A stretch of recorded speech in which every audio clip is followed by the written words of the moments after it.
જી sir. ગતરોજ એસીબીમાં ફરિયાદ મળેલી કામરેજ પોલીસ સ્ટેશનમાં એક પ્રોહિબિશનનો ગુનો રજીસ્ટર થયેલો, જેમાં એસીબીની ફરિયાદના કામે ફરિયાદીના પતિ તેમજ જમાઈ જે પ્રોહિબિશનના ગુનાના આરોપી હોય તેઓને માર નહીં મારવાના અવેજ પેટે લોકલ ક્રાઇમ બ્રાન્ચ સુરત ગ્રામ્યમાં ફરજ બજાવતા એક લોકરક્ષક હસમુખ ચુડાસમા એ રૂપિયા 2 લાખની માગણી કરેલી, જે પૈકીના 1 લાખની વ્યવસ્થા થયેલી હોય એ 1 લાખ રૂપિયા એ ફરિયાદી લઈ આવતા તેઓએ 1 લાખ રૂપિયા સ્વીકારતા પકડાઈ ગયેલ છે અને તેઓ વિરુદ્ધ ગુનો રજીસ્ટર કરી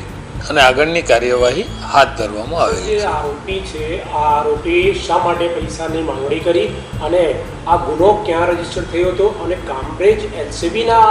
જે લોકરક્ષક છે એ કયા આધારે પૈસા માંગે?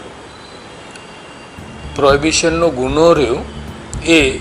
એલસીબીના લોકરક્ષક છે તેઓએ શોધેલો અને એની તપાસ કામરેજ પોલીસ સ્ટેશનમાં ચાલી રહેલ હતી અને આ પૈસાની માગણી એ ફરિયાદીના પતિ તથા જમાઈ એ ગુનાના કામે એરેસ્ટ થાય એ સ્થિતિએ એમની હેરાનગતિ ન થાય, માર મારવામાં ન આવે, આ આવેજ પેટે એમણે આ પૈસાની માગણી કરેલ, જે સ્વીકારતા પકડાઈ અને કાયદેસર કાર્યવાહી એ જાહેર રોડ ઉપર જ કામરેજ 4 રસ્તા ઉપર જ આવેલા અને ફરિયાદીને પણ ત્યાં પૈસા લઈને બોલાયેલા અને ત્યાં જાહેરમાં જ પૈસાનો સ્વીકાર કરેલો.